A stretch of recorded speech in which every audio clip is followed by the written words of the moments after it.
Chase Geese. Hi, I'm Solemn. I'm me. You're Kyle. Oh, that's my name. Yeah, he's Kyle. Alrighty, so today we're doing something a little different, and it's an arc, but it's a four episode arc. Now we had a debate about, in point of fact, is this really four episodes in this arc? It's Landing Point Rain, Weapons Factory, Legacy of Terror, and Brain Invaders. They are officially a one story. Yep. They are linked. However, I kind of saw it as three stories. Landing Point Rain, Weapons Factory being one story, Legacy of Terror being another story. I mean, they're all related, and Brain Invader being another story. But he saw them as one story. Yep. Part of it is, I think, because he's the editor, and if we do it this way as one story, it's one shot, it's done. Yep. So he's got four episodes in the can finished. And you only edit just one instead of having to do edit three edits in my plan. So I think this is mostly editing. But I said fine if that's what wants to do it. That's fine. So there we go. So there we go. So I'll start. I think this arc, especially if it was judging by me, the Landing Point Rain and Weapons Factory, is probably one of the best arcs period of the whole series. I thought it was a fantastic series. This arc, really well done. So Landing Point Rain, so if it has a lot of stuff in it, it's got brilliant battle scenes, really tough, hard battle scenes in it of them landing, trying to take Geonosis back, and which I thought was really well filmed and put together in every direction. And there's a lot of things in it that they do. There's a lot of good, all the Jedi are there, so it's a nice little pairing. I like they did little things where they have Obi-Wan, so they have the three groups have to kind of converge at one point, and the part of it's like a bridge too far. The movie. Obi-Wan plays kind of the British commander who gets there, and his British accent works. He's kind of stuck at the landing zone, and he needs help, and he's just surrounded, which is kind of the British War. It's exactly the same story. And since Clone Wars a lot of it has based on World War II, it matches. I liked how the Anakin and Ahsoka tells him when they're getting shot at and they have the cover because the landing didn't work very well. This is another fine match you got us into, which is exact. When he says, "Hey, it's not my fault," which is the exact same lines of Leia and Han Solo in the Star Wars film, right? So they use the same lines over and over again, but now instead of them, you have Anakin and Ahsoka saying it. So the scenes are really well done. I really loved it. I really loved this just to watch it.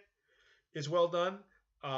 There's no growth in it. It's just a wonderful, amazing thing to see the battle scenes and how it's all put together. I also like, by the way, when they get to the wall, I thought it was very reminiscent of the from Return of the King in the movie, especially because again, you remember that the guy who does this was Filoni. I always remember his name, the Italian fellow. Filoni, whatever his name is, Fellini. Yeah, the guy who's in charge of the whole thing. He based a lot of it on the whole that whole Tolkien series. And you see that over in parts of it. So even things like with the wall, so it's kind of very similar. And I said the battle scenes are really hard fought, really well done, and when they finally get air support, finally at the end, which saves them, you feel as the viewer, you really feel wow, and you see how the soldiers are really happy, and you feel happy because they're just getting beaten and beaten and beaten. And they're, and it's just how we finally survived. So it was really well done. That's the first part of it. Here, you go. You talk. I completely agree 100%. It was very reminiscent of Bridge Too Far. I was thinking about that too. Almost all their battles are based on other battles, and clearly here there's an allegory to it, and it pays off very well. I appreciate this arc specifically because Geonosians are in it, and the Geonosians are kind of this bridge gap enemy. They're in episode 2 and 3, and then they're just completely non-existent in the later parts because they weren't thought of back then. And it's perfect time for the Clone Wars to segue that gap to show they were fighting during these times. It wasn't just like they're here and now they're not here and they're not a threat anymore. So I appreciated that, and like Sal said, it was a very well done arc, and the war scene is great. Battle scenes are great. Everything about the fact that they are mainly a weapons facility, and this is the stock. This is what gets put into the soldiers' hands. This is how they win the war. And without it, they're completely unarmed and they can be taken advantage of. So it was a crucial point in any war scenario. All right, so the next section is the weapons factory. The weapons factory has been made fun of many times for a certain part of it. So this part they had to blow up the weapons factory after they made initial ground. You have the bitch there, and that's what I call her, and she Luminara, if you didn't know, she. This is the one where where they have to blow the factory. So the plan is this: okay, they're gonna have basically they're gonna distract the Geonosians while Barris and Ahsoka. Barris gets introduced really for the first time in the series, and Ahsoka they become friends. It's important, especially how it ends with Barris and Ahsoka in the 5th season. And what this episode demonstrates, it does demonstrate Anakin's very strong attachment to Ahsoka. He doesn't want to go on this mission, and they ask what, because you don't think she can do it? No, that's not it. And he doesn't want to say it. Because he's attached to her, he's afraid he's going to lose her, and that he can't have that. He can't have that.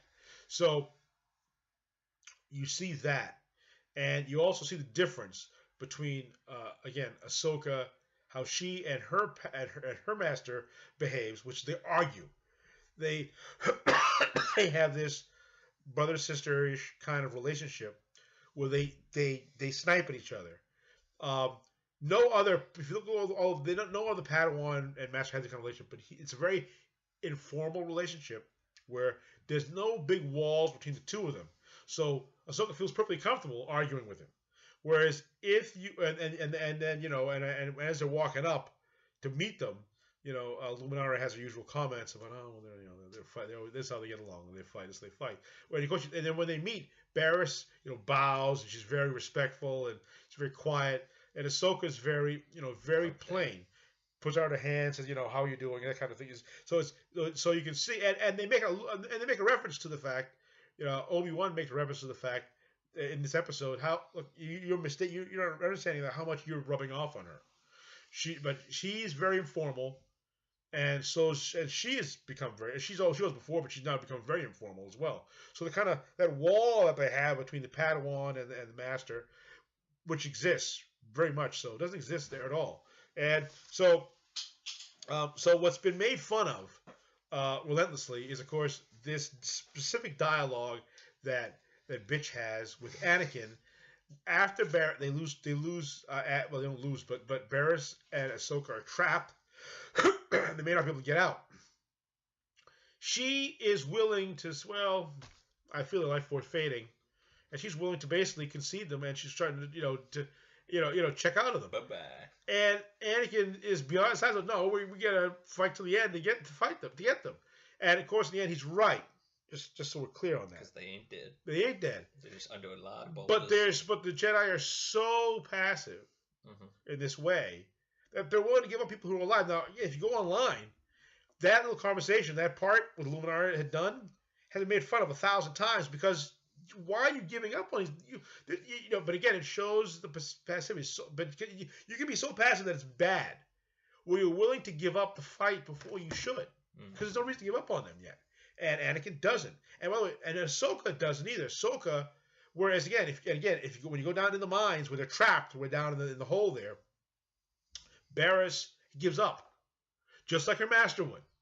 Well, we fulfilled our. She says we fulfilled our purpose. We did it. We did what we had to do. We're martyrs now. And so there we go. Whereas Ahsoka says, no, I'm not willing to give up yet. So she, and she says, well, my master taught me how to do this. It's a wacky thing to try to take this power thing to this communicator, and I communicate. And then she says to her, she says that she's doing it. I know you're looking for me. I know you're, and of course, she is right. Whereas Barris can't say that. Barris gives up partly because she knows no one's looking for me. Yep. Master will look for me. My master already given up on me. Whereas Ahsoka knows that Anakin would fight for her till his last toenail fell off. He'd be dead and beyond before he'd stop trying to help her, trying to find her, trying to save her. That's the difference. Now, so again, and again, I like how it ends where she says, hey. Where bitch says, your master never gave up on you. He didn't give up on you. He never would. And he also knew you would survive. But part of it was because he can't give up on it because that attachment is so strong. He can't afford to lose it. So it's partly he cares tremendously, but it's also because it would hurt him. Whereas you see, she's so detached, it wouldn't hurt her. She got a new Padawan tomorrow. I mean, I think she'd be fine. No worries. I mean, she says I would I would grieve for her, but I would honor her too, and she would. But it just you're so passive, it's ridiculous. You ahead. I'm sorry. Yeah, you covered everything. Well, you the third part of this arc is what I believe to be the part of Legacy of Terror and Brain, because they're related. Because zombie Geonosians, and the way zombie Geonosians occur are because of this killer queen. And it starts with some clone trooper getting dragged down by these zombies, and he's taken away.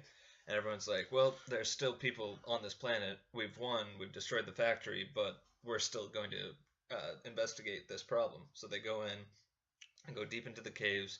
And it turns out that this queen has been having this master plan where she's bringing back basically the dead Geonosians and using them as slaves and servants to serve her own better good.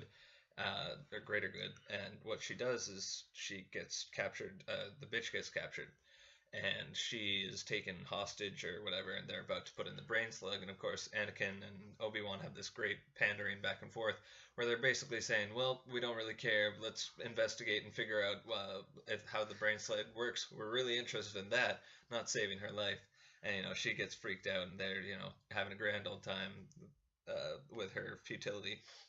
They throw it, they get rid of it, and of course they obviously kill the queen with no real problem except the episode. So yeah, it was good. It was a good arc. It was a fun little zombie horror flick.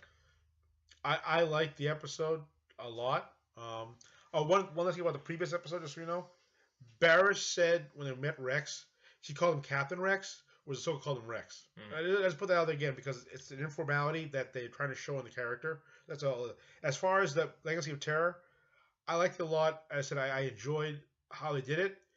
It could have come across as a B movie thing. It didn't, because I thought they really tried to be smart with it. They had a point about it. It was, well, she's laying. If you go to see the Queen, she's laying eggs. She is the civilization. Building that army. She's a civilization. So as long as she lives, she is it. So she'll sit there and she's you get the feeling that she's 1,000 years old. You get that feeling that she's probably ridiculously old, and that she can do this for a long time. So she'll just sit there and just keep making more and more, and then one day she'll be ready to go. So it's a very interesting plot device and way to kind of explore again more Geonosia, but also their whole kind of structured society, and it's which I liked, and I liked it a lot. Oh, it did have one thing where Illuminara, when she was chasing them down, trying to track them down, she pushed on even though she should have gotten help. So she herself ignores her own device. She could have gone, and they told her to wait for help. Oh no, I'm going to go on. I'm going to go on. They said there was a sandstorm coming. I'm going to go on. I'm going to go on. And she should have waited for help, but she didn't want to. She's not gonna forget. Because she's got to prove to herself. Because the previous few episodes, she's basically shown that she is in fact inferior to these people that she doesn't respect. So of course she has to be the better one, and in fact endangers the life of everyone because of her pride. See, I think it's arrogance. See, I think she's extremely arrogant, and to a point, almost to a fault. And she assumes that I can just take care of it, what it is. Right. And she's not that great. She really isn't. I mean, she's not that good. She's not. So, I mean, she gets beat. So, I don't know why she thinks she's special. But there we go. So, anyway. So, the last one is called Brain Invaders, which is, this is the last of the legacy of this. It really does tie to Legacy of Terror. where these brain worms have infected one of the soldiers. Whoops. He brought some of the eggs with him on board. Brings it back for study, and this is the typical sci-fi thing where it's required. They always bring back a test subject, and of course, it takes over the entire base. Well, they didn't know he was. They didn't know he was a test subject. No, of course they don't. They don't. He was taken over. They didn't know. Right. And so they took everybody over, except for in the end for Ahsoka. Now they do have one conversation between Ahsoka and Barriss before Barriss gets taken over, which is interesting. where they're in the mess in the cafeteria, and they have a conversation about what should are we warriors or are we peacekeepers? And after this war is over, what will we do? what will we do? How will we go back to what we were? And they really don't have any answers for it. And she then hints at things, Ahsoka, and again, it tells you several things. One, it tells you the deep confidence that Anakin has with Ahsoka and trust to tell her, and she says, well, when she talks to Barry, she says, well, his ideas for the future are very radical, and then she says, like, how so? And she says, well, he will always do what needs to be done. That's pretty much his exact words. And that's a hint, obviously, of the future. But again, it's also for me, it means that he trusts her quite a bit. He's very open about what he wants and what he's hoping to happen as things go along. Now, he's not talking about junk Jedi stuff. He's not. He's talking about, but he's willing to go the extra mile. Now, when they find out that the brain worms are taking over the ship, and that they have a person with them, which is Podo. They captured one of the Geonosian generals, leaders, and he's on their ship, on the other ship, not on the infected ship, and they want to find out how can we stop these brain worms. So Anakin is incensely mad and angry, and he wants to save her because she's up against it. He goes in to see him, and without any other Jedi, and he uses the dark Jedi stuff, choke the Force choke and everything else to get, because he says you're basically going to give it to me or I'm going to kill you. He didn't say that, but obviously that's what he's going to do. So he of course tells Anakin what he wants to know, and she tells him about the cold. And later on, when the other Jedi said, "Well, how'd you find out how to do that?" It doesn't matter now how I did it. The point is, it goes back to what she said. He will always do what needs to be done. But again, I don't fault him. I never fault Anakin, because if they were to sit there and do nothing, then the whole would be taken over. So I mean, again, we're supposed to. I mean, the way the Clone Wars were designed is supposed to show that Anakin was right. So it wasn't that he was wrong. So the reason some people say, well, why would they follow him? Because he's always right. He's not wrong.